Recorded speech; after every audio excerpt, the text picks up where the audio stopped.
I think I'm through the other side now. So head is less dense. I can actually hear things. It's good. That's a bonus. So yeah, it helps. So what about you? How are you? Then you had to watch this performance the last 2 weeks. Yeah, I was going to say, it's not been the greatest, has it? Yeah, doing all right. I don't even know what day it is or what's going on, but yeah, fine. I think existing. Yeah. All right. Well, let's get down to it because we've got a lot to cover today. Episode 191. Yes, episode 191 of Together BHA. Adam, Craig, we are discussing a double header today, Forest and City. And we're going to kind of just do them together with no real rhyme or reason, I think, mainly because we've been lucky enough to have De Zerbi play the exact same squad for both the games, and both of them were just a mess in their own different way. So, first of all, first question I have more than anything is Mr. Adam Lallana into the starting 11. We'll discuss players, obviously, and we may as well just start discussing them now because we're just going to haphazard this bad boy. Adam Lallana, what did we make of his 2 starts? Were we happy? Do we think that that's an answer going forward? What do we think about Adam Lallana, given that he's had his first 2 starts under De Zerbi? And where do you think that looks like it should or shouldn't go for the next however many games? Well, he was yanked off in both games, wasn't he? After a certain point, they've molded into one game in my mind now. Unfortunately, one sad game. But the switch that we made against Man City, and maybe I'm getting my subs wrong here, but I feel like he came off and Lamptey came in and we switched things around, right? And then we suddenly looked like a good football team. I'm not sure if you guys picked up on that. There was a brief period of time where we looked like an effective football team against Manchester City.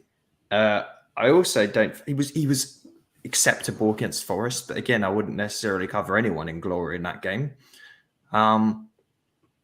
If he is the answer, I'm unsure of what our question is, because it's not like he came in and suddenly we're all saying to ourselves, you know what, we look like a really contained outfit. Passing was supreme. Everything was controlled. There's none of that. I actually felt like we were very up and down in both games. Forest, we couldn't unlock anything. And Adam Lallana's presence on the pitch is to create a cadence, create rhythm, and unlock defenses. In some ways, flow the play through him. Well, and it didn't work. So, the conclusion is not good. Yeah, I thought the same. I think he had the best part of 80 odd minutes against Forest, half time at City. But you're spot on. I think the quality of chances didn't increase. The performance of the team when you're talking about rhythm and a fluidity in the center of the park, which he should bring, it didn't really make a difference, or it didn't make a categorical difference, should we say? So, I mean, it's a little blah for me. I think there's nothing that says to me, oh, he's absolutely shocking, but he didn't really make that much of an impact that he probably should. And then obviously just succumb to a tactical change at half time against Man City. Absolutely the right call, because that second half was absolutely better than the first. So, I mean, he's probably going to give him a couple more chances, but I don't see it being long-standing. Yeah, I agree. He didn't really make any impact at all. We've talked quite a lot on this podcast about playing Lallana and Gross together, and it's just a risky / dull proposition because they don't really have the pace to do much of anything. And when they both spend pretty much 90 minutes in front of the Forest defence that is tasked to be unlocked, and neither can do it, I'd probably rather just have Gross than Lallana at this point. He's shown more than Lallana. The other player I wanted to bring up before we get into performances and all that good stuff of the regular 11, this is kind of a double-sided coin, because I wanted to also bring up Mr. Tariq Lamptey. He needs to start, and soon for me. He has looked better every time he's come on. He looked good against Forest. He looked excellent against Manchester City. I don't know what the guy's deal is with the fitness stuff. Maybe he's not ready. Maybe he's never going to be ready. I don't know. But I thought he looked very good in the last couple of games. And I feel like I would just like to see him start. I think he's the opposite story to Lallana. He looked like he could bring something that he hasn't shown for a while. And I thought he played really well, and I would like to see him in. Yeah, well, I think the good news is you are going to start seeing that because De Zerbi's tinkered a fair amount. And I'm sure this isn't lost on anyone, but with the switches that we've made, including bringing Lamptey on and Estupinian and however he's reshuffled the pack in each of these games, the best indicator for how he switched things is you've seen Solly March playing about 400 different positions throughout the 90 minutes, right? He seems to like start sometimes as a sort of a left wing back, unless Trossard's playing there. Then he's going to go over and play right wing back. Then he's going to end up coming over and playing sometimes right or left back, depending on what the situation is. Against City in the second half, once we'd made our second switch, so Lamptey came off of Lallana at halftime, right? And then Estupinian came off of Veltman about 66 minutes in. What did we do then? We switched to De Zerbi's 4-2-3-1. Which is what he's been known for at all his previous gigs. And that ended up with having our back four as Estupinian, Dunk, Webster, and Lamptey. And March moved further up the pitch. I love Joel Veltman. I think we've all talked a ton about Joel Veltman.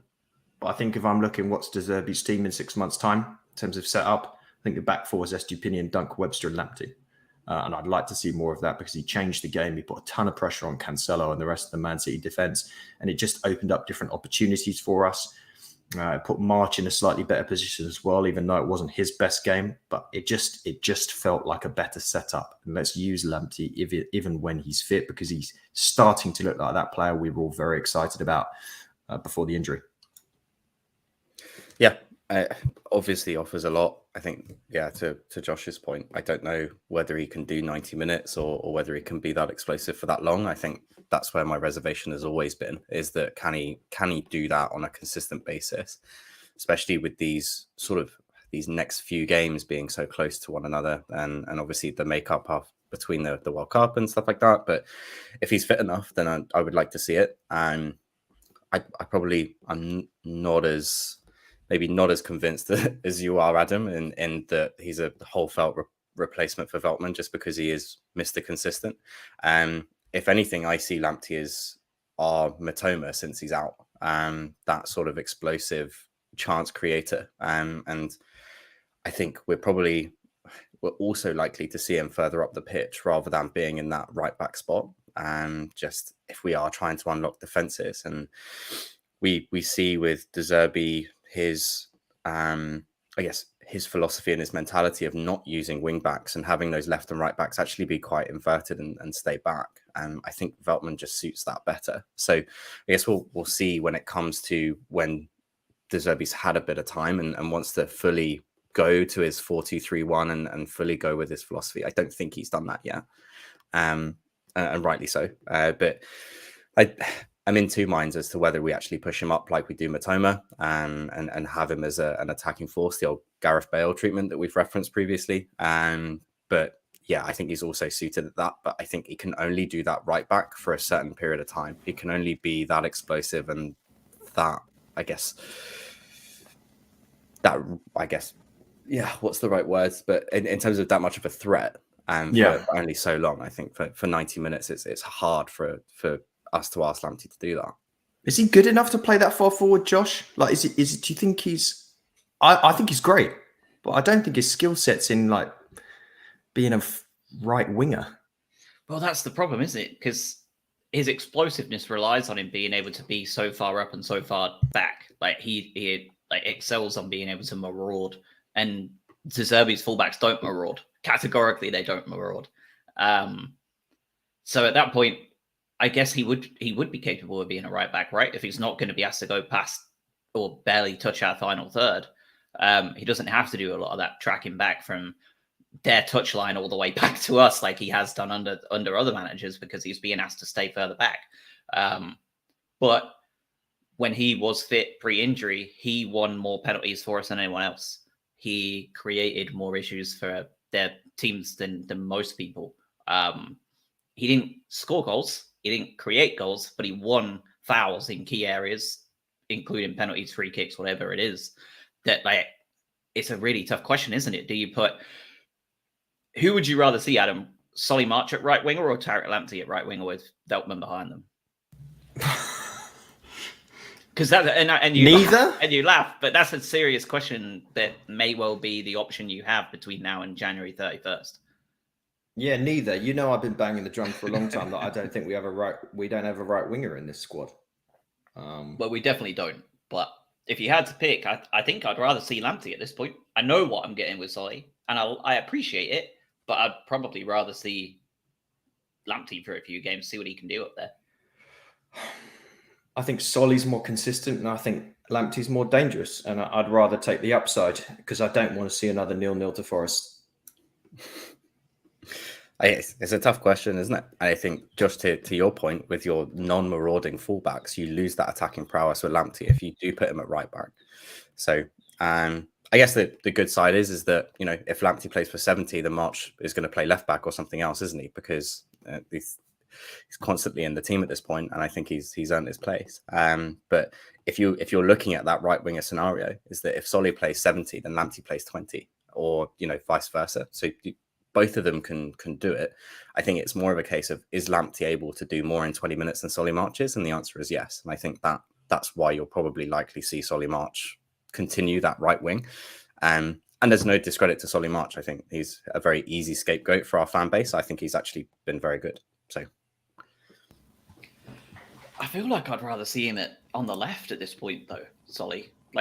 Because when he moved over there, he looked more dangerous immediately for me. Because he is a natural left footer, we don't have to watch him try and jump and jink inside. He was delivering balls in immediate. And I don't know whether that's a De Zerbi instruction too, of get the ball in the goddamn box. Get it in there and start trying to cause some problems, because for the first half we didn't. We did the usual passing around the back, passing across the side to side, see if we could open them up. And we're playing Pep Guardiola's Manchester City. You're not going to open them up. That's not how it works. And that second half, we reverted to starting to dink the ball in the box a bit more. And I think that helped Solly a fair bit being on the left, because he was able to just do it instead of having to cut in or do anything funky. Max Wood in the chat, you missed us midweek. We missed you too, Max. I'm pretty sure you are top of the Together BHA Fantasy League as well. So Max also agrees. Estupiñán and Veltman very solid in a back four for the second half of the season. One thing we've not talked about, Veltman went off limping against Manchester City. There may be an enforced change coming at right back, right? If that's at least short term.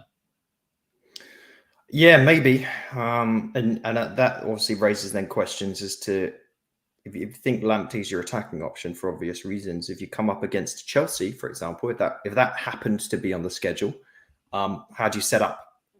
Because I'm not sure who I'd necessarily want to sit there as a comfortable right back with more defensive-minded attributes. Maybe we'd do Pascal Gross experiment again. That was kind of fun, right? Give that a go. Coming up against his own medicine. Yeah. See if Raheem Sterling can go around Pascal Gross. Yeah, I don't know, but again, I think the obvious one is Lamptey, and then you just solidify it up. But I think at that point, you almost are forced to play the back five, just to have a bit more defensive solidity around it. Get the three solid centre backs in there, whoever you want to bring in with you, give Colwell a game or whatnot, if he can even play against his former club in this upcoming fixture. I don't know what. And he's hurt. Well, he's not playing. Who do we have left? Van Heck. Van Heck. Get Van Heck on. There you go. Give him some minutes. But yeah, I think you'd probably have to go to a back five at that point. But yeah, this is two tricky games to draw conclusions from. And frankly, I didn't think I'd say this, but out of the three games that we've just played, I'm more annoyed and dissatisfied by the Brentford and Forest performance, and I'm given more hope from the Man City game that we lost 3-1. I don't know how you guys feel about that. I know I've sort of gone off piece there, but if we'd have done this podcast after Forest, I'd have been just furious. And I actually feel a little more upbeat after this Man City 30-minute period in the second half where we looked like a real football team. It's fair. Yeah. I mean, there's clearly something clicked in that second half, right? And yeah, I was not happy, but like you said, you feel more upbeat where firstly, you get a damn goal. That obviously helps. But also just the passage of play and being able to take it to a team and not just laying down. We've been so frustrated by the Brentford and Forest thing where we knock on the door and we make volumes of half chances. And at least here we were making some chances. Lamptey getting in behind with a very soft header, but still we had the ability to play up the park, get past their press and make a chance and be able to be threatening. And that in amongst itself, and I think we, Josh, you tweeted out similar yesterday, is that you have to take the positives where they are. And the positives is that we got a goal and we didn't get absolutely hammered. And actually we took it to one of, if not the best team in the league, in being able to actually try and get back in the game. And apart from a De Bruyne wonder goal, it looked quite likely that we were going to probably push on for a second goal, which is, a bit crazy to hear when you realise that we couldn't unlock Forest for 90 minutes. Yeah, that Forest game, anybody who wants to listen to a podcast dedicated solely to that game, I recommend you go back and listen to the Leeds at home game podcast last season, the one that ended with Boogate. Just pretend like we can dub in Forest names over Leeds ones if you want. And it's pretty much the exact same podcast because it felt like the exact same performance, didn't it? As a whole, I was going to say I've never seen such a one-sided dominant performance ever at the Amex before, but I have. It was Leeds at home. That it was just as similar. I don't think I've seen a poorer team though. At least Leeds have something about them. I think Adam, you said it that that you think that they looked better. They're one of the only football teams you've ever seen that looked better without the ball than with it. And I think that pretty much summarized Forest, didn't it? I can't believe they're on 9 points so far, although we gifted them 1. Well, and they just, I don't know if you watched the game yesterday that they played, where they got the 3 points off of Liverpool. If you can sit back and do it well, clearly Cooper's switched things up a little bit and it's like, right, we just got to stop conceding, and maybe something will then happen at the other end of the pitch. And they basically that's perfection for them. I feel like we've said this 1,000 times, as you say, going back to the Leeds one as well. We just aren't good against being able to break down defenses that sit back. And I promise I'm going to stop saying that phrase at some point, maybe, hopefully, when we actually realize how to actually do it. But there was a point in that game where they were basically playing 5 at the back with 2 deep line midfielders /3. And they just had one guy just trotting up around the top just so that Dunk and Webster weren't actually playing in the final third. And we still couldn't do anything. And the problem is, it didn't even look like, oh, that was a close chance. Nearly got. It was just spanking the ball from just stupid places because we got frustrated that we couldn't pass around them. I don't even know what to say about that game. I just walked away from that just furious. And that's why at least it was nice playing Man City and like they're going to destroy us on the counter. Haaland's going to push Adam Webster away like he's a fly. But they're not sat 10 men in their own half and we can actually move the ball around. How nice is this? It's one of those games, isn't it, where you think there's Craig, I suspect, I know you've always, like, we talk about XG a lot on this podcast. I think this is a perfect example of where we talked about the stats not matching the game. The Forest game definitely matched the stats. When you watch it and you look at the stats, it matched it perfectly. But this is one of those rare occasions where the XG doesn't, I think. Simply on volume alone, we're bound to get a decent amount of XG because we've had, 58 shots in 3 games. I think this is the part where XG falls down, right? Yeah, I think so. And I'm not going to keep beating this drum, but I think it's just we're not making any clear-cut opportunities. And by virtue, your XG is going to be up because, if you have 58 chances at 0.1 XG, then clearly you're going to accumulate. The fact remains is that we do not have the personnel or the strike force to finish these half-cut chances. They need to be clear-cut in order for us to score.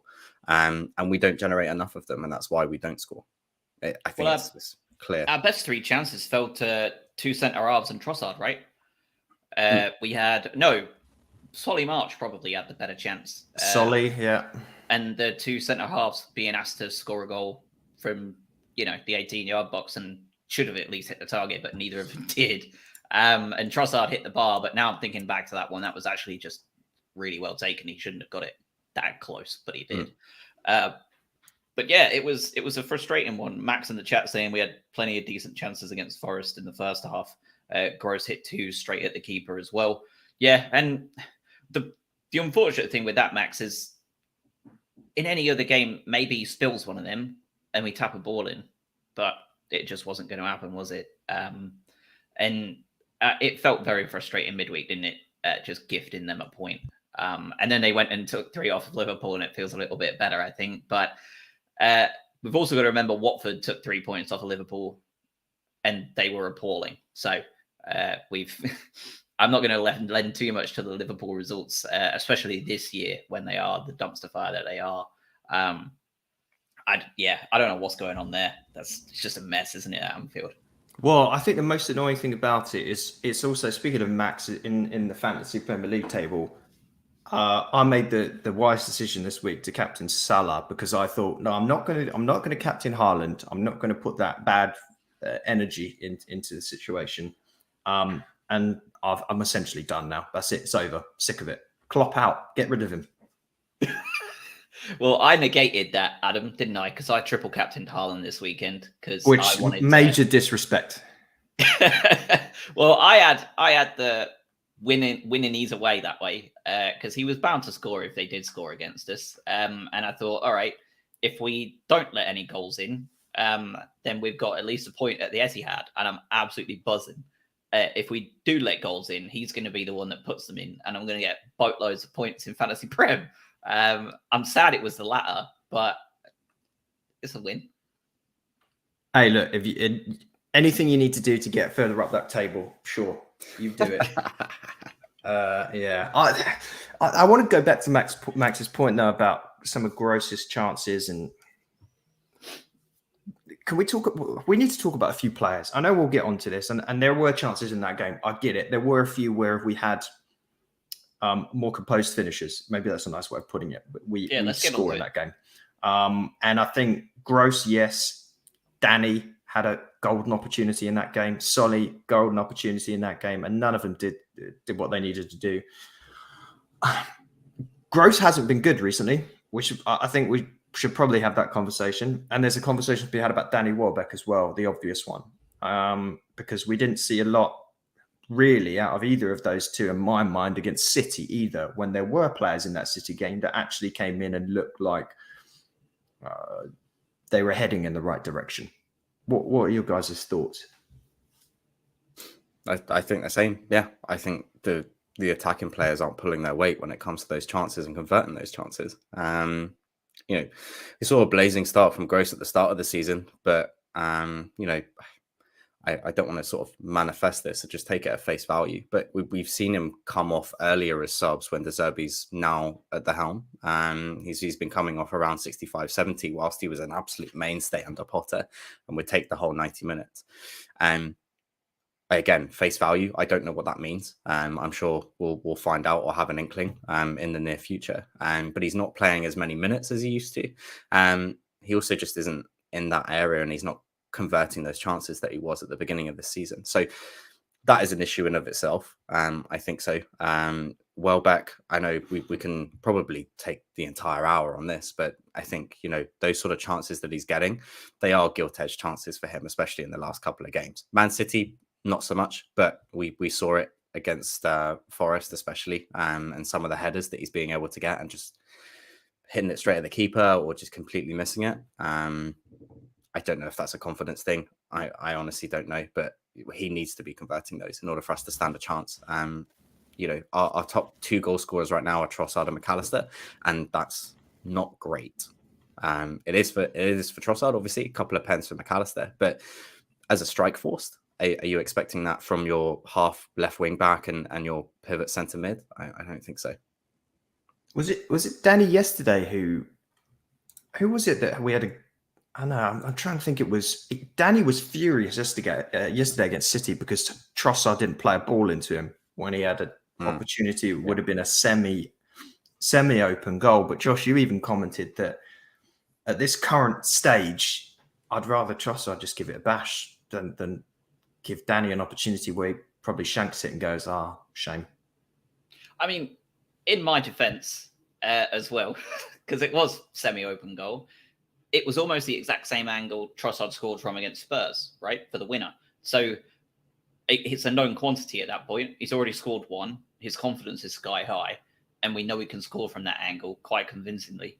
And we know Danny Welbeck hasn't scored in 10 games. So yeah, I was happy to see Trossard go for it more than try and square the ball in. And on the second replay where the camera angle was different, it wasn't an easy pass either. He literally had to thread a needle through two different defenders. I'm not sure who they were, but Danny was wide open if he was able to get it through two defenders, and it had to be picture perfect. And knowing Pascal Gross is the man I'd want playing that pass, right? Not Leandro Trossard. So for me, yeah, that was a desired outcome, not a desired finish, obviously. The Pascal Gross stuff is tough because who do you replace him with? He's presenting more key passes and chances, like passes leading to shots than any other player in the team, even at his worst. The obvious hope would be Lallana would replace that, but he's being outperformed by Gross when he's poor. Like Pascal Gross was poor the last couple of games. He has been quiet. Maybe he's not as happy with the takeover. I don't know. But the thing is that he's still producing a better output than Adam Lallana did in the last two games. And if you want a chance creator, Lallana has just shown in the last two games with two such vastly different games. He's not that guy. Solly March could be, maybe. Like at least he can present chances more than he can finish them. That's for damn sure. Trossard, not really. He is our guy right now. And I was going to get onto that, but Trossard is our shining light, isn't he? He's our talisman. He's taking the whole club on his back at this point in regards to carrying us forward to results. So that's scary to think of, right? When we talk about the on and off, hot and cold nature Leandro has, it's lucky for us he's been more hot than cold lately, but that's certainly not guaranteed to last. And that's not a bad thing, right? Like if he was hot all the time, he would be at Manchester City or Arsenal at this point with how well they're playing, or he would be replacing Luis Diaz off the bench instead of at Liverpool instead, right? Like that's how hot you need to be, like to be consistent. And we're seeing now one of the best players in the world in Mo Salah not able to do that. So it's who do you replace him with? Do you stick Billy Gilmore in there, hope that he's going to do it? Do you move McAllister further up and put someone else to replace him in the midfield after his performances? I don't know, because Gross hasn't been at his best, but he's still churning out more chances and more XA and more everything else that you want to see, like than anybody else in the team. So I agree, but I don't have an alternative at this point, unless you really do risk. I think Alexis is the only risk you take, but then replacing him in that double pivot is a huge risk. Well, I think you've highlighted the actual problem, which is who do you replace these guys with? And this goes back to a conversation we had recently when you look at the subs bench and some of the options that we have of bringing players into the game to change things up. And doesn't paint a particularly pretty picture, because my answer to you 2 weeks ago would have been, let's play Mwepu. And give that a go, because we knew Mwepu could smash a ball. We knew he'd hit a ball. We knew he could score. And sometimes you just need to change things up a little bit. The other option that we do potentially have in that position behind, can we call Danny Welbeck the 9? Sort of dictates that you sort of, that's a bit harsh on him. But you have a guy like Sarmiento that we saw a couple of minutes of against City as the final roll of the dice. And as you say, the other option is you switch the pivot up, you play Caicedo and Gilmore sitting behind the defense, and you move Mac forward. History tells us that despite that being Mac's traditional position, it hasn't been incredibly great there. But I do feel like we're playing players that aren't in great form at the moment because of the lack of other options that De Zerbi has confidence in. But this is not unknown with Gross. If you recall, last season, I think even the season prior, we went through those waves when the team as a whole was ebbing and flowing, but in particular Pascal Gross, and there was calls for maybe it's time for Gross to head off somewhere and walk towards retirement in some senses. These were conversations that we've had last year, real conversations by a lot of the fan base. So hopefully there's a renaissance from him, but it's not it right now. But I don't know who we switch out for him. And I think that's the thing, right? We've seen this before in the peaks and troughs of performances. You're talking about a team with new management, new team, very tough run of games, barring, the Forest one where we kind of had to pick up points, and we sort of relayed that the last few weeks. But you have played Spurs, City, about to play Chelsea. It's a difficult run of games to try and pick up points from. It could be a confidence thing, but I agree with you. I don't know who you replace Gross with. And I think regardless, I think I would describe it as off the boil as opposed to, completely out of form and we need to talk about dropping him. I think you keep him in the team because of the chances that he creates. He's just off the boil right now. And I think, even if he does create those chances, we come back to that, eternal question of who's going to finish them anyway. So I guess we'll see. Yeah, you're right with McAllister as well. Even though, a traditional number 10 is sort of, I guess, his assumed position, I think he's made that double pivot his own, and I don't think that's the right choice to make. But you've got a lot of young people on that bench, but when you look at it in that detail, especially with Matoma out now, it's okay. Who do we put on for 20 minutes at right wing? Who do we put at 20 minutes at cam? And not as many options as it actually looks like for me. And Cisse was on the bench for both games. The forgotten man. You put him on against City for 20 minutes? What's the worst that happens? I don't know. Lose 3-1? Lose 4-1, maybe? Let's talk Danny Welbeck, because Undav has come on for 2 games now, for a total of about 20 minutes. It's better than under Potter, right? He wasn't even getting entrusted with that. No goals in 11 now for Danny Welbeck. His entire contribution to the game so far in terms of the meaningful stats is 2 assists.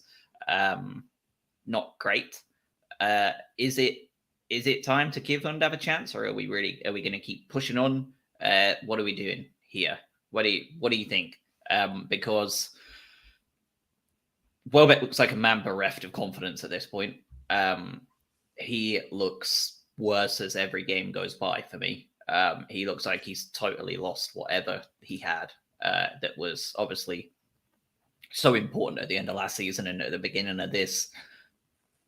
It just seems to have faded away entirely. He's just kind of there. Max in the chat saying Welbeck's heading has been so poor all season.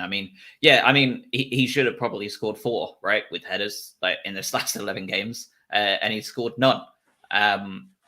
Solly March, has never been a goal scorer, so you can forgive that a little bit. But when your number 9, as you say, is up there leading the line and missing the same chances, it's just not good enough, is it? I posted some stats the other day around the 58 shots or whatever we'd had throughout Forest, Brentford, and whatever Spurs or whatever it was. And they said that we'd had 58 shots and we'd scored none of them. And just to give people context, there was no agenda behind it. I just posted who had how many shots have been had by each player and what their XG was. And Welbeck was far and away the most shots and XG, and no goals. This comes back to the problem of who the hell do you bring on for him? But at this point, Undav's the obvious answer, just to at least see, right? But it's not happening. So this is obvious, but surely we have to go out there and break the bank a little bit this January, because this is just every game that goes by, it just feels like we're just setting De Zerbi and the team up to fail if we don't go out there and invest for him. But look, Andy Naylor's told me that clubs like Brighton are unable to go and buy good forwards, and if we were, they wouldn't come here. So what we need to do is just prepare ourselves for an endless cycle of Danny Welbeck not scoring in perpetuity, and then just being okay with it. That's apparently the line from the beat reporter. Yeah, of course we do. I mean, you can't. I rate Danny Welbeck. We've talked this to the ends of the earth at this point. He's a solid player. He's very quality. He has never ever become the player that he was ever intended to be, and it hasn't been close. Look at his goal stats just in history. Even when he was in his most promising period of his career, he's not an out-and-out goal scorer. It's just not what he is. Literally, just go and look at what he scored at Man United and Arsenal in better teams than this one. Let's be entirely honest in terms of quality of players. So he's had that semi-improvement under us. He's shown flashes of brilliance. He still has those classy moves and a bit of flair to him. I've seen him do about 5 back heels in the last couple of games. And when they come off, it looks great. But he's never going to turn into a player that is anything more than, can Danny Welbeck score 7-8 goals a season and then open up some play for some of our other players. That's just what he is. Undav, it's a little bit tricky to assess Undav based on what we've seen, but clearly he's not been popular with 2 sets of coaching staff. Maybe he takes time to gel. Let's give him benefit of the doubt. I know everyone's come in and said, oh, look, it takes time. Look at Caicedo and McAllister. It's taken ages for them to... Yeah, they're a lot younger as well. Undav's not 21. You would expect a player like him coming off an incredible season, despite being in another league, where he's shown how he puts the ball in the back of the net, would be able to do some of that. We've talked about comparisons with Mitoma, who's gone through the exact same transition process and has looked a lot better. He looks slow. He doesn't look like he has a particularly good touch on him. I don't know if he's even had a proper ability to have an attempt on goal, because his option up until this point has been, let's throw a body up front when teams have been sat with 5 at the back at the end of the game and aren't going to really give us an opportunity to score. But he's shown nothing. He's shown nothing to give us confidence. So yeah, I think you continue playing Danny Welbeck, and you hope that some of the other players can come through, or Trossard puts the team on his back. And when Trossard doesn't put the team on his back or hits the crossbar against Forest instead of it going into the top corner, you don't get the result you want. Yeah, I mean, granted, I think neither of them have really shown themselves in a good light, have they? But I think I'd argue with Undav is that he hasn't really been given that fully fledged chance yet. I think we spoke on the pod last week or maybe the week before, is that if you give him 90 minutes and he still does nothing, then fair enough, right? Then at least we know that he's not up to it or not up to snuff. Putting him on with 10 men behind the ball and asking him to unlock it when we couldn't do it for the previous 85 that he wasn't on, I think that's not a testament to his ability. That's more, we're just not creating chances at all. But you're right. I think for the glimpses that we have seen him, we haven't spoken about him in the same vein as Mitoma or Lamptey as we have against City, where he has made a difference. And I guess the pressure's on as a number 9 as well, is that you're the end person. You're the last person to touch that ball if you're going to make an impact. But yeah, I'm still of the vein that clearly Danny Welbeck is, like you said, devoid of all confidence, and is at that sort of rock bottom in that mentality. He just needs a goal, I think. But then it's like, well, that doesn't exactly open the floodgates just by pure statistical evidence. That doesn't mean that he's going to start free scoring. It just means that he's got our goal for his efforts. So I'm still of the opinion that we give Undav 90 minutes. And what's the worst that could happen is that we then know that he's also not up to it, and that we do need to break the bank in January or watch the World Cup with a closer eye to try and get a striker in. Yeah. On to just going back to Andy Naylor, he tweeted, Palace, Bournemouth, West Ham, Southampton, Everton, Leeds, Villa, Wolves and Forest are all crying out for a goal scorer. And just to address that, because I did post back to him and he never responded, sadly. Palace have Wilfred Zaha. They've had a goal scorer for 10 years, Andy. Like, he is the guy. He's not a striker, but neither is Mo Salah, right? Like, he's the guy and has been forever. Bournemouth have only just been promoted from the Championship, and their top scorer is a striker in Solanke. West Ham, their top scorers are both strikers in Antonio and Scamacca. One of them is a brand new signing to the Premier League as well. Saints, their top scorer is a striker. Everton, their decided striker and number one striker is Neil Maupay. Make of that what you will, Andy. Leeds, their top scorer is a striker. Wolverhampton Wanderers, they are bottom 3 with 5 goals this season. I don't really like having to compare us to that kind of level of performance right now. And Nottingham Forest, they're also dire at bottom 3, but their top scorer is also a striker that has 3 more goals than Danny Welbeck. Aston Villa was the only one I said was a pretty fair comparison. Funnily enough, they dropped Steven Gerrard this week, and their top scorer now is a striker by far and away, because Danny Ings and Ollie Watkins have both found the net quite comfortably today in an absolute smashing at Brentford. It's funny how that works, right? When you start playing strikers that can score goals, they start scoring them. So unfortunately for Andy, his one opportunity to show everybody that he's right, Aston Villa have sacked Gerrard, and they've immediately showed him that they've got a goal scorer. They were just utterly abhorrent under Steven Gerrard. Where do you think he goes next? Anywhere? Back to the Farmers League in Scotland? Where do you think he goes? Well, yeah, it'd be interesting, because I think Van Bronckhorst's reign is under threat at the moment. At Rangers, I don't know. Frankly, with all due respect, I don't give a shit. Next England manager? Yeah, God, can you imagine? No, I don't know where he ends up. I do want to make a quick comment. Firstly, Naylor, with all due respect, is again here. He's like the bloody Iraqi Minister for Information back in the day, where he just sort of stands up and goes, "Don't worry, nothing's going on. It's all fine. Everything's good." And meanwhile, you see the explosions in the background.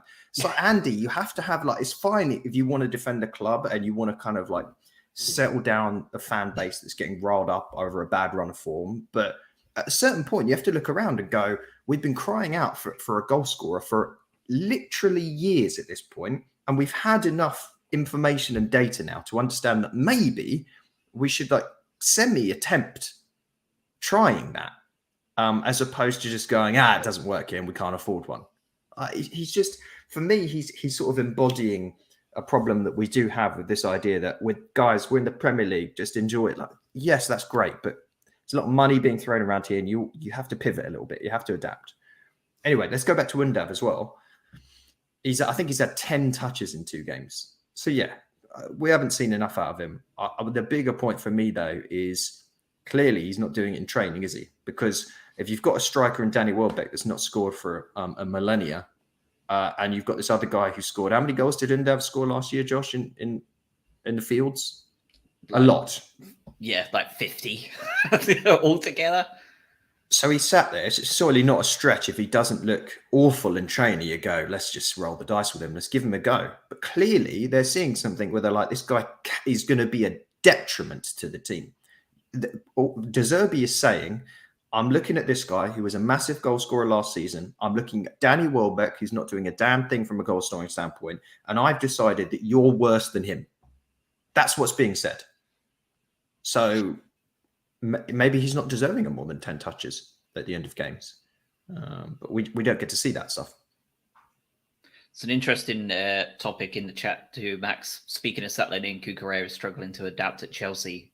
Our Mr. Reliable last season was hauled off after 35 minutes yesterday by his gaffer that he loves so much. But he should be happy, right? He wanted to be on the bench this season. So that's a good result for him, isn't it?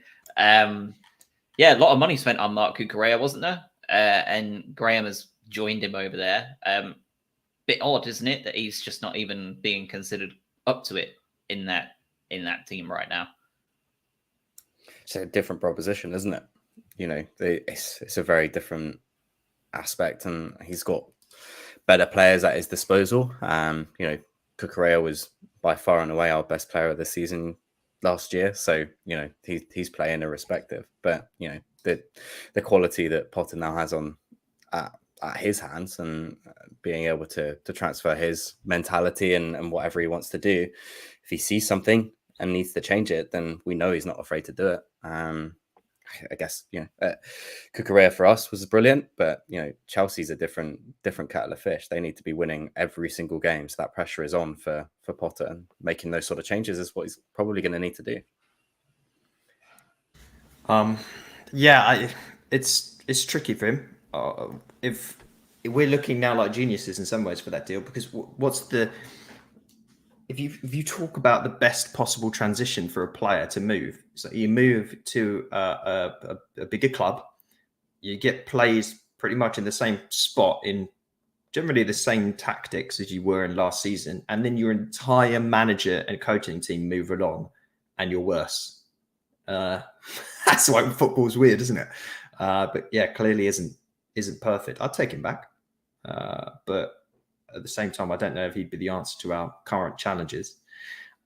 Give me the hair makes his mistakes stand out more. Yeah. The Welbeck piece, final note on this, because I know I keep going back to the goal scorers because it's frustrating me so much. But in all of his career, Welbeck, and depending on where you source your numbers from, he scores 1 in 5 on average. And that's obviously skewed a little bit because of the player he was at a certain point. And that roughly equates, if you're playing a full Premier League slate, he's probably going to score about 7 goals a season.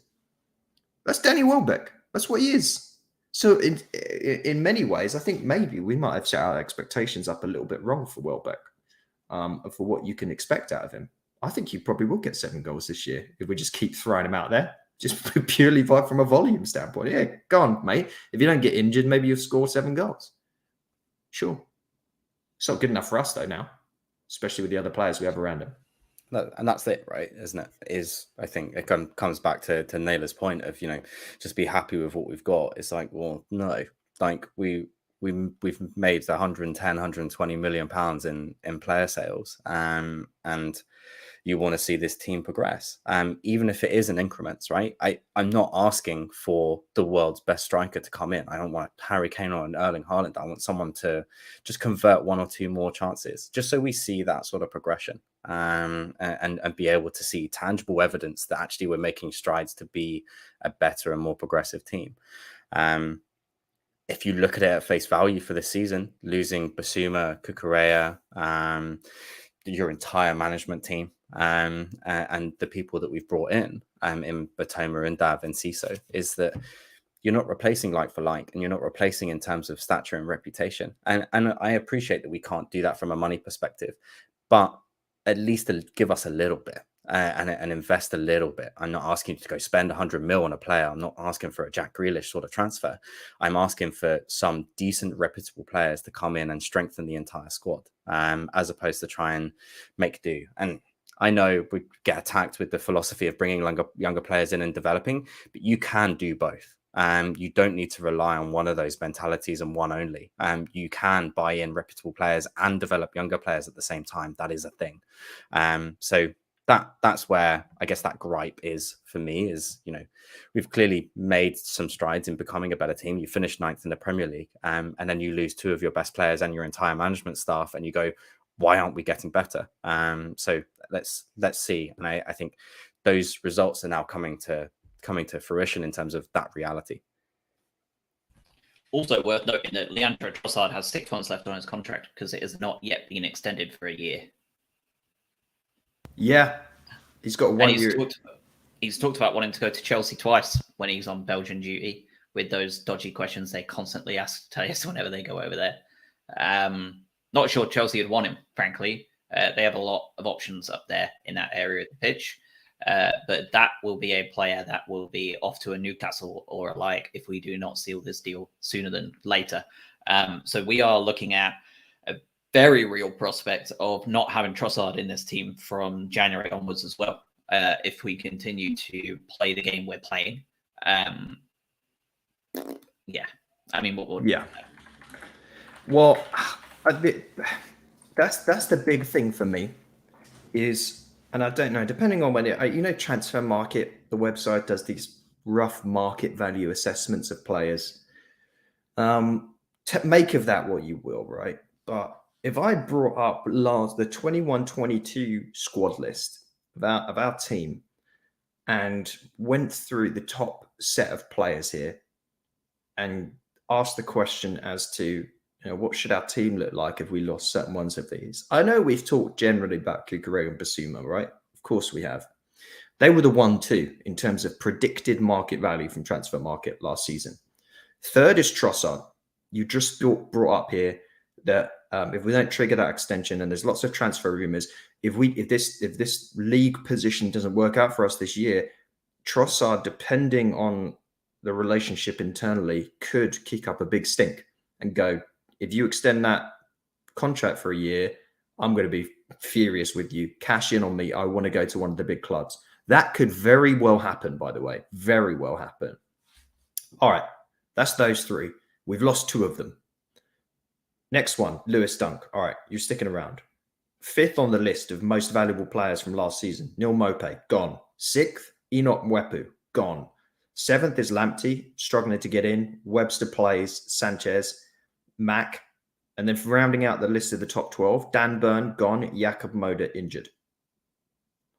So, of everyone in your team, and again, our signings of this last summer, we've talked about a little bit, but you're mainly looking at Billy Gilmore and Dennis Undav, who can't get minutes.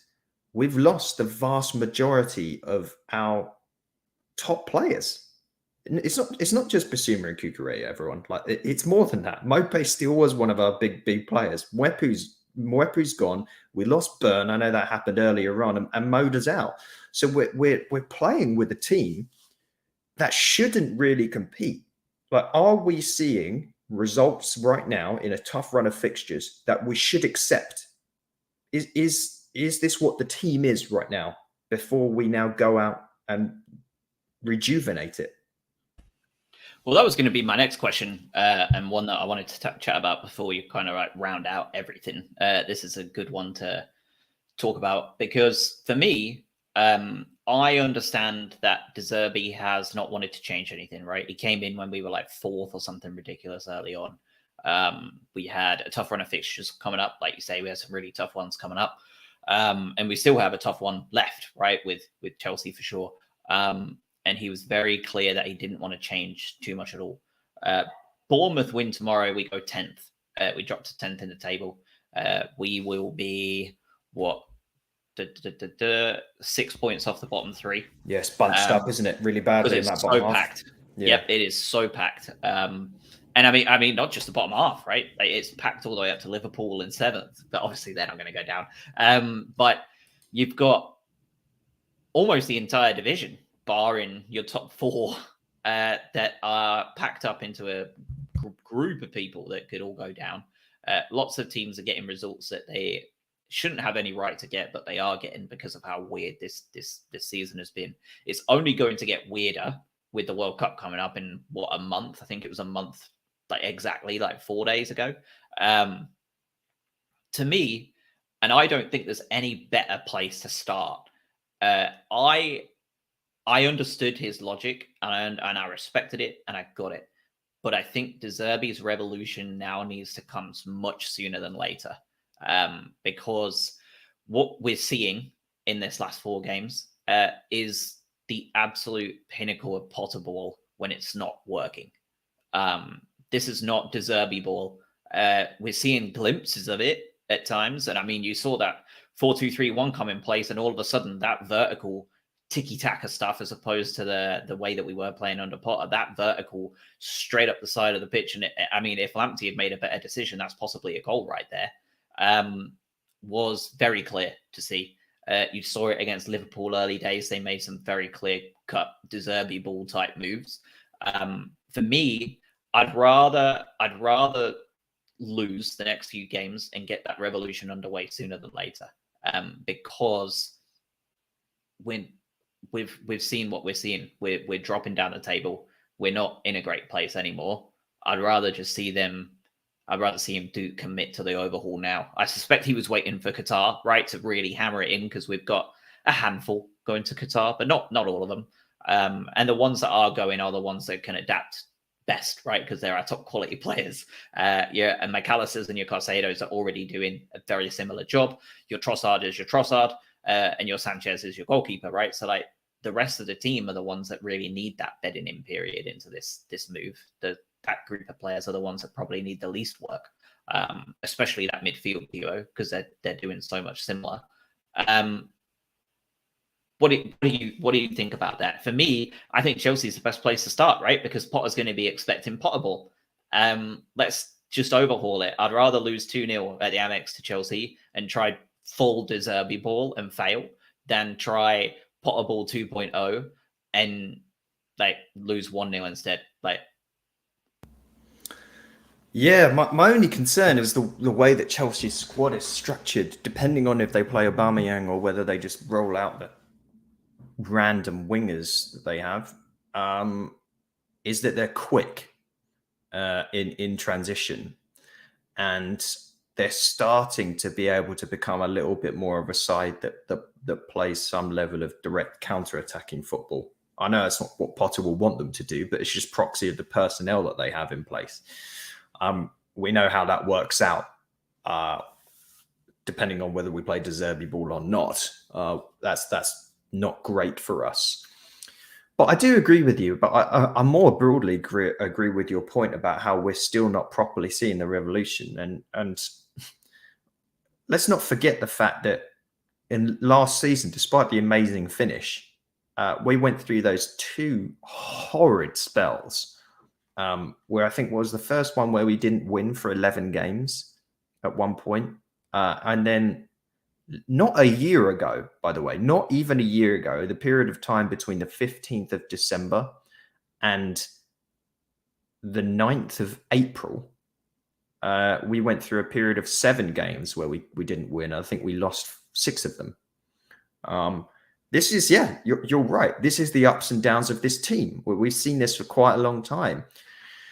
Is De Zerbi going to come out and try and do this against Chelsea? It'll be interesting. I just don't think he's necessarily going to have the time to tell his team, forget everything you've done and just purely go on what I've told you over the last few weeks here in my mishmash of Italian English.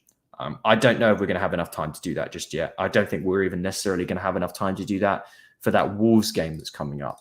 So I'd like to see it. I just don't think we will. Yeah, I think so.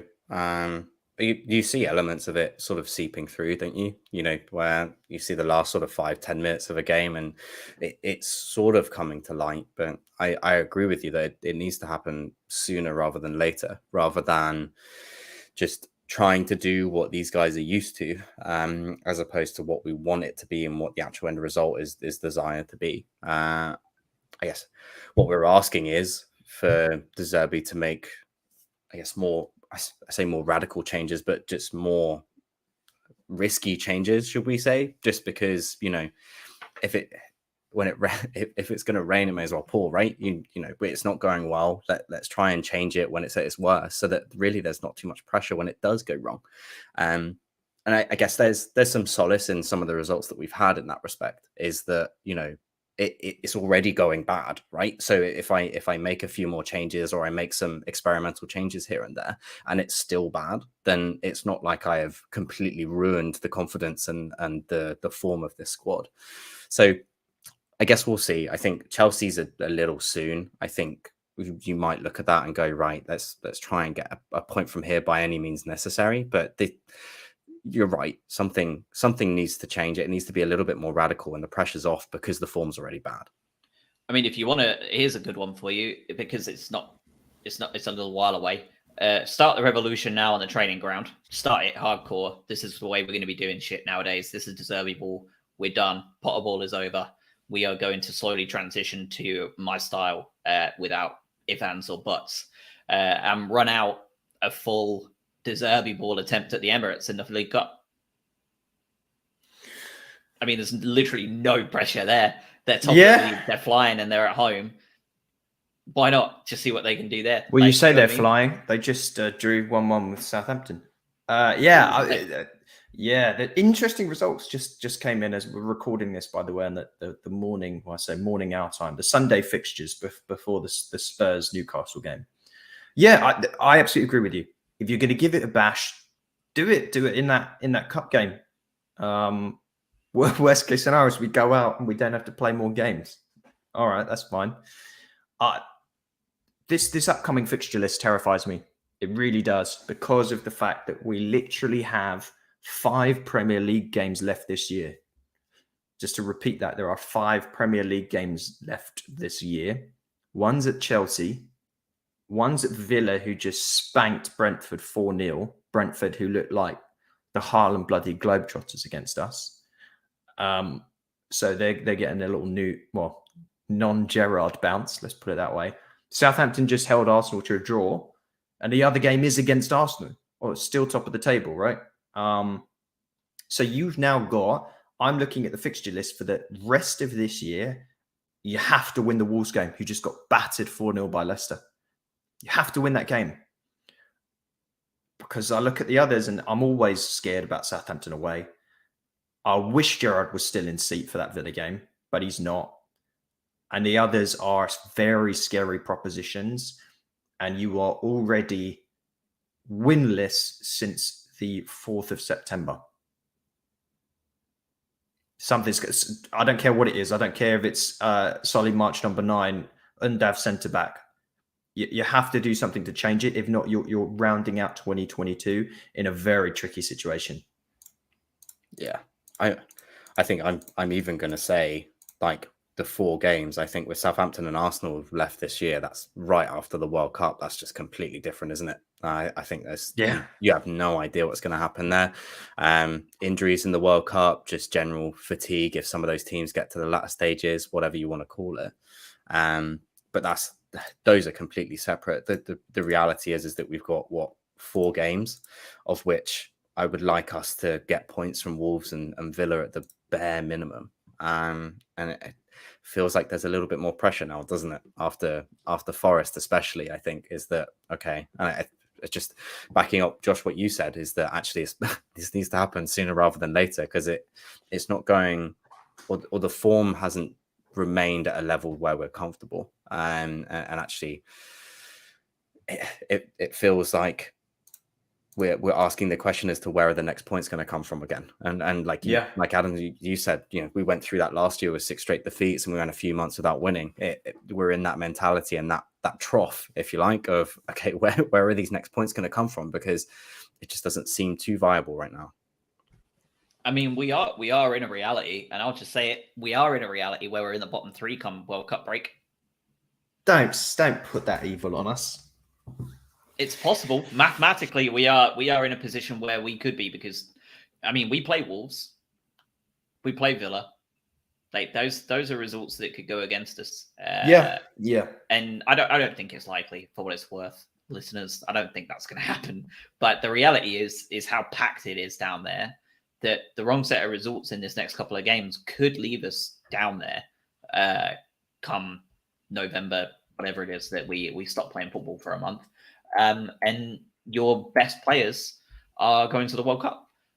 We're also sat, just like every other team in that group, right, that are all wanting to just secure safety first and foremost. We are sat in a position where, God forbid, and this is not just us, this is every team in that group that is going to be thinking the same thing about their players. But we're also sat there thinking, like, we could be coming back with Trossard, Caicedo, and McAllister hurt. Like, that's a reality. Like, and then your top 3 MVPs that you were just talking about, Adam, are out too. And those teams around us are all going to be thinking this, by the way. They've got players that are very good that are going to be going to this World Cup. And they're all probably thinking the same thing. And please, God, don't let Ruben Neves get hurt, because he's literally our only player in our 11 that can do anything at all. Please, God, don't let, you know what I mean? Like, you've got a lot of decent players. You've got that Iwanayi or whatever his name is for Forest, who's basically their only goal scorer at this point, probably going to the World Cup. Again, like, he gets hurt, Forest are effed. Like, they're done. They're going to be sat there watching them play on pins and needles that's going to be the reality for every team. West Ham will be thinking the same thing. Villa, Bournemouth, Palace, Everton, Brentford, everyone will be watching that. Like, Denmark's going to be a disaster for Brentford. They're going to be shitting their pants every time they play. Their entire starting 11's out there. So, like, that's going to be the other thing, right? Like, we've got to sit there and watch these teams play and pray to God our key players don't get hurt here, because it's at this level of football, it's only our key players that are good enough to go. And that's the worst part about it for all these teams in that bottom 12 of the Premier League. And what have we constantly been talking about? And again, not unique to our situation, but in my mind, given the window that we had, we suffer from it in some ways. One of the worst is the depth piece. We are really, I know, like a handful of players. And even if it's just Trossard, we lost Trossard. Who the hell scores for us? No one. No one scores. You think it's bad now? Imagine if Trossard wasn't playing for this team. That's the margin. It's going to be, like you said, it's not just us in that boat either. Like this is not a woe is me. Like there's the other 14 or the bottom half of the Premier League, if you like, that are going to be on eggshells watching their players play in Qatar. And so, yeah, it'll be interesting. But I think just to that Trossard point, we need to get that contract extended before Jan, because otherwise he's going on a Bosman, isn't he? Yeah, let's get a win in, and then just immediately have the contract in the dressing room after the win. That's right. You're feeling good, mate. Just give this a go. Yeah, just an autograph for a kid. I promise. Yeah, from what I understand, it's a trigger that's entirely one way, as in like the club just extends it if they want to. But at the same time, we've seen the power of the player coming to the forefront in football in recent memory. So even if you can trap him, essentially, you can't. Trapping him against his will is not going to go well. Yeah, it doesn't make him happy, does it? Yeah. The other aspect to this is you stare down this fixture list, and I know we're not assessing De Zerbi, but more broadly, De Zerbi is being assessed. At a certain point, the people will start being able to use that line of De Zerbi still hasn't won at Brighton. That has to change at Wolves. I think it's a November the 5th game. That needs to be a game of fireworks. That needs to be an explosive game against Wolves where we get 3 points. Because if not, you don't want to be that club where it's like, oh, you've got De Zerbi's come in. He's not managed to win a game. It's a tricky time, but that has to be on his mind. The reason I bring that up is because if we're worried about him just keeping things the same, just for consistency's sake, at a certain point, if consistency is not consistent, or it's only consistent in a bad sense, it's got to be bring the chaos in, because he's going to need to try something just so he has 3 points to his name. Yep, I think Sal in the chat is spot on. I was actually going to bring that up. I think if you get the news that Leandro Trossard has signed a new deal, great. I think if you get the news that Leandro Trossard has extended his contract via that 1 year extension, he's gone. That will be the deal we make. We're going to extend you so we can get money for you. Yeah, but we'll let you go. I don't think there's a chance that he goes free, Craig, because we have the extension. I think you've got two options. We trigger it and sell him, or we give him a full extension, like a brand new contract with however many years on it, with a big pay raise. And he needs a big pay raise. And he's playing. Tony must be pissed off so much that Welbeck is doing nothing and Trossard is putting it on his back, because every time he scores a goal, it's just more money that he's going to be asking for, with every right to. Because like you said, without him, we're no better than Wolves, right? Like without him, we are Wolves. Like we're the same. Bring Diego Costa in. Who else can we get from sort of a semi-retired Brazilian forward? Yeah, without him, we're just shocking without Spanish. him. So that's the problem, isn't it? Yeah, I don't know what. By the way, if you're don't look at the fixture list if you're even mildly concerned at the moment, because I've made the mistake of looking what happens further on in the season, and there's a run of games where we literally play Spurs, Chelsea, and Man City in April, 3 games in a row. The big question mark for me is if we've lived and died by these runs of positive and negative form under Potter. We've seen the bad form under De Zerbi. Does he have it in him? Does he have the ability to get this squad to go through one of those purple patches? And if so, when does it happen? Because it almost has to be in this Wolves Villa period of time. we don't want to be that side that then is going to be wins one, loses one, wins one, loses one, wins one, loses one, because suddenly your expectations shift from can we be an 8 to 12 side to the rebuild is fully on. Let's avoid relegation and see what we can spend money on. Because especially if you trigger the extension with Trossard and he's gone in the summer, full rebuild, and that's likely, right? But think how many players you hypothetically have to replace at that point to get the squads to where it has to be to compete in a top 10, top 12 situation. Massive ask. Yeah, and we've spoken about that sort of rebuild as well with those technical players, and that there has to be some shifting as well. That January period is going to be pivotal. Even if we are doing well, like you say, if we get points off Wolves, Arsenal, Villa, that rebuild still has to happen. Just from his own, philosophy, and clearly he should have players that he wants to bring in. So that. We're expecting January news and January transfers, irrespective of whether we're in dire straits or whether actually we're coming off the back of a decent run up until the World Cup. It's just to what level is that rebuild going to happen? And like you said, how long do we give if it isn't great? Do you know what I mean? If you take January to bring in these players that De Zerbi needs, and there's no purple patch run, as you say, and actually nothing turns up, it is safety first this year. And I think we'll reiterate that, is that you have to stay up this year, and that should be our main focus. It's just, like you said, do we have it in us to do that peak along with the trough? Because it's going to be tough. I see. Am I saying your name right? Art Twitch Temper. There's a lot going on in that name on Twitch. Just saying we're only 2 points lower than this time last year. Yeah, but that we had such a mixed bag of. It's a stupid name, I know. Hey, whatever works.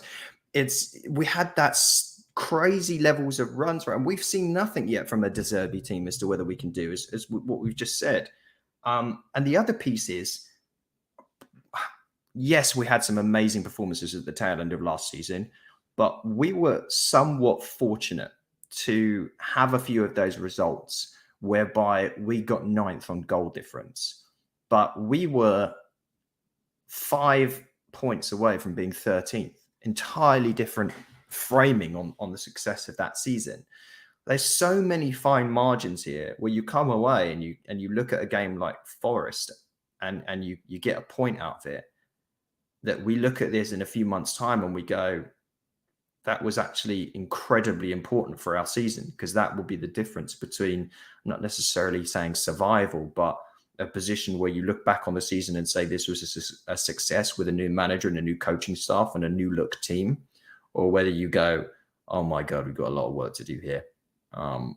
It's tough to compare this time from last season in my mind, because you're dealing with an entirely different situation. Yeah. Can I have one more mini 2-second rant? Yeah. It's not based on the wrap it. It's not actually, because again, I'm somewhat positive coming off the back of that City second half. I really am. Tell you what, I'm not positive about. I can't wrap my head around the quality of refereeing that we seem to keep running into in this. And yesterday's game against City was absolutely unacceptable. Absolutely unacceptable. How long was it between that VAR decision where they gave City I feel like we played 40 minutes of football between the supposed penalty, which was still a bit soft in my mind, with Gross in the back and whatever. And then Pawson took 5 minutes on VAR? And so I literally didn't know what happens in the rule book if you go ahead and you score, for example, during that 5-minute period. And it looked like we might. Well, yeah, we could have scored, but hopefully that gets scratched off. But I think I've seen it happen once. I think it's happened once since VAR has been introduced, and yeah, they scrap the goal and they go straight to the pen. How can you? Because you've essentially created like a sort of alternate universe situation. You've created another timeline that exists but doesn't exist at the same time. Like, we've played a football game that continued and a result has happened, but that then gets removed from reality and we go back in time to the penalty and replay it. What the hell are we doing? How's that a thing? I mean, you've got to remember, we literally reversed the final whistle 2 years ago. Yeah, I thought that was the low point, and we were only just creating new lows to get. Like, we truly time stoned that for the MCU fans out there. We truly just, reality can be whatever they want in that Man United game. And at that point, if you can just reverse the entire end of a game to award a penalty in fake time that doesn't even exist within the 90 minutes. I mean, what? My hand looks massive in the camera depth, by the way. Yeah, like, what are you supposed to do? Like, it's just, and that was 2 years ago, and it has gotten worse. Like, I agree, it's actually gotten worse. And VAR is supposed to make it better, but I said this a couple of years ago before you two were on here. Actually, it was probably like a dodgy thing to say at the time, but I'll say it again. Cops protect cops, right? We've seen it happen across the spectrum, especially here in the US, an awful lot, right? We've seen when the police make poor decisions, the police generally close ranks and protect those people. We've seen it all the way back to Hillsborough, right? This is something that happens on a much less serious level. This is what refs do as well. We're seeing the exact same thing.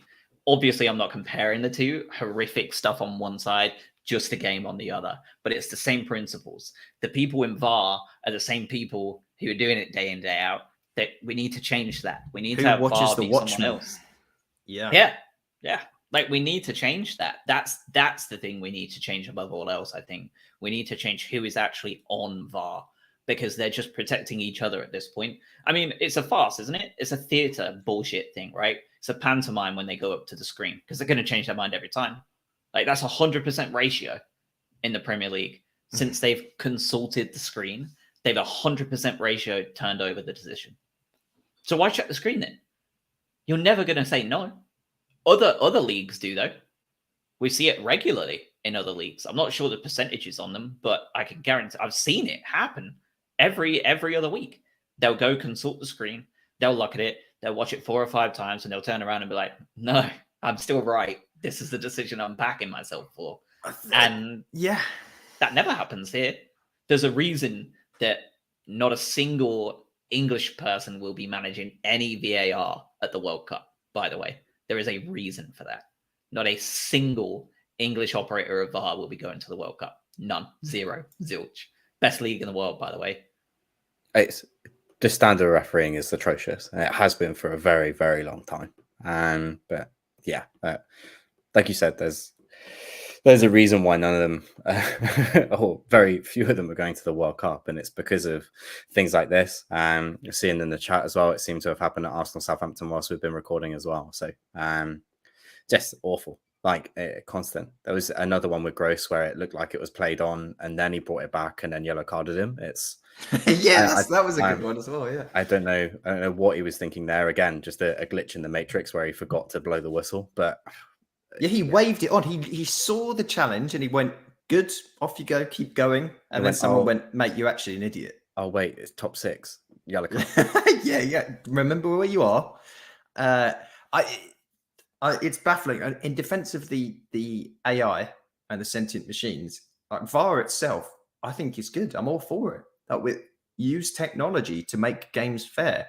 The problem is we've got idiots controlling it.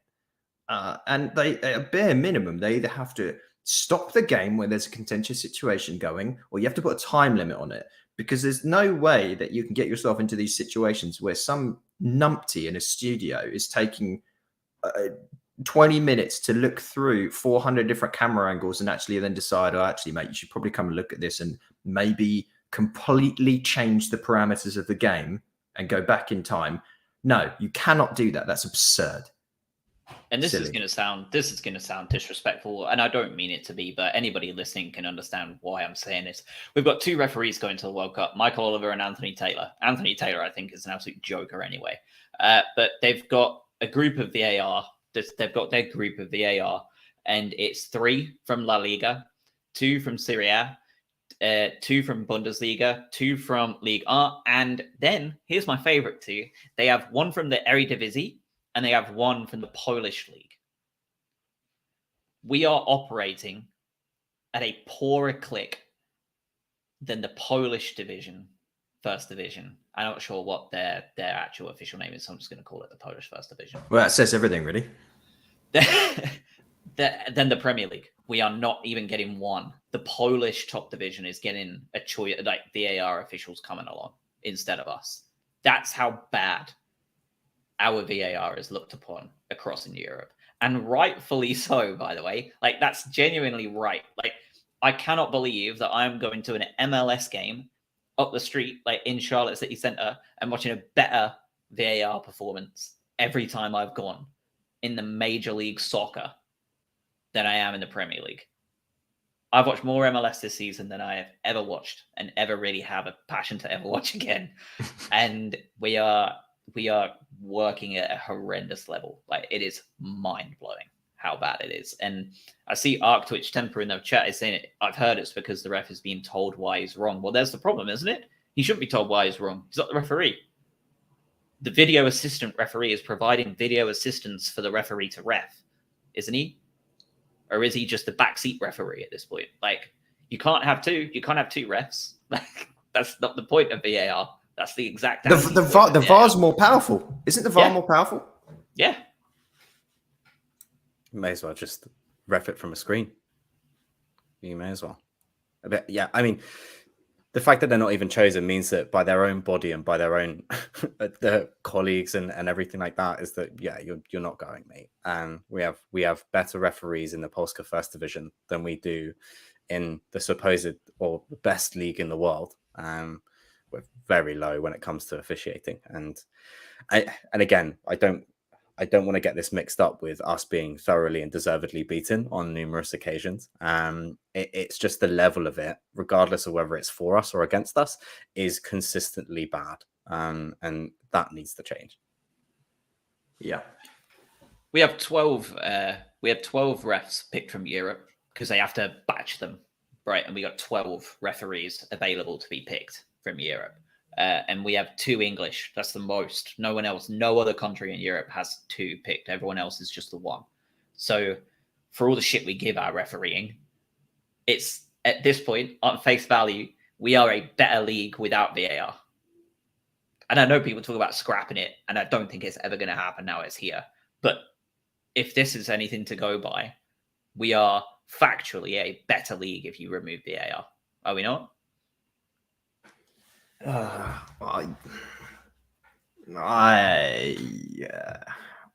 see where you're going with it. Yeah, but I still like the technology. I really like the technology because it's fundamentally better. It fundamentally improves the game because it allows you to enact the rules more efficiently. The implementation and the execution of it is barbaric, and that's the best way I can summarize it.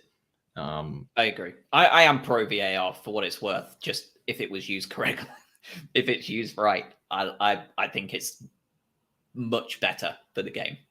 I think it's improved the game tenfold when it comes to objective decisions being made, especially with the new way they've implemented offside this season, where the benefit's given to the attacker. I think we've seen a lot less lines drawn on screens across social media this year than we have over the last 2, where it was basically every week we were just throwing our hands up and saying, what the hell is this? That's helped somewhat, I think. I still have so many issues, though, when it comes to the subjectivity stuff. And that's exactly what we're talking about, right? Because that's the refs being bad. Because when you're seeing, and I'll never get over the first game of the season, Scott McTominay, like almost career ender on Caicedo. And then 2 games later, we see someone else do something similar and they're sent off and he got a booking for it. He's one of the worst players in the world. Did you see he's stealing a living, the penalty he gave away yesterday? Yeah. And again, funnily enough, being a weird implementation of the rules because they never give those. But I'm glad they gave that yesterday because he was all over Broja and Broja, however you say it. And it was a penalty, and VAR didn't interfere. They're like, you made the decision, great. That was McTominay so bad. Like, he just came on the pitch and was like, "Oh, you know what? I'm just going to give away a penalty. Screw it." Horrible player. But that's Craig's point's actually quite. I know it was made in jest in some ways, but I sort of agree with you. Like, if you bosh a couple more cameras down in the big stadiums, just get rid of the guy on the pitch, get rid of the ref. We'll just manage it. Like, we'll have a guy set up like in tennis. And we're just going to do Hawkeye, and it's just a guy high up somewhere with a bunch of TVs around him, like in the Matrix, and we'll make the decisions that way. Why have you got a sort of mid-50s portly gentleman strolling about making crap decisions on the pitch when you've got all the tech? Or just have it be the fourth official. Yeah. Make him the first official. He's just the mouthpiece, and have him operate like an NFL ref where no players are allowed to approach him. Because if they approach refs in the NFL, don't they, and they mouth off to them, that's instant disqualification, instant ejection. I've seen it happen once or twice, unless the things they've said is really egregious. Maybe I'm just not following it properly enough, but that could work. Why not? If you want to go on, if you want to summarize a horrible implementation of analog and digital refereeing technologies, the NFL is a wonderful place for us to start, because I know we're not going to subject the listeners to it, but the idea that a bunch of old dudes stroll up a line with a chain and eyeball where a football landed on a blade of grass to determine games which millions have gambled on. Yeah, sounds good. Do that. Absurd. Blows my mind whenever they whip out the chains. Yeah, what are you measuring? You're not measuring anything in reality. You're just saying, "Oh, I think it was there." Why are you measuring? Jakub Moder back in March from Sal. We are going to wrap here because we've gone a long time. Moder back in March, maybe. I wouldn't put your hopes on seeing him until next season, though. Sal might not be the same player either. Let's not forget that. That's a horrible injury. Yep. So I'm really interested in seeing what he can do, or what he has as a player come summer. I'm not even thinking about March, Sal, and I would encourage you not to get your hopes up and do the same.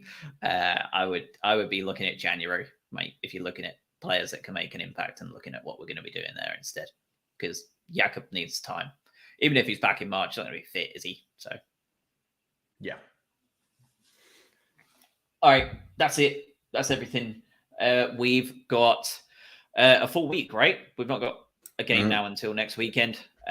So, Chelsea, big one, obviously. The Potter derby at home at the Amex. I kind of wish we'd do it the other way around, really, if we're going to try and get some revenge on him. I kind of wish we'd be playing him at the Amex later on when we've had a time to proper bed into the new world.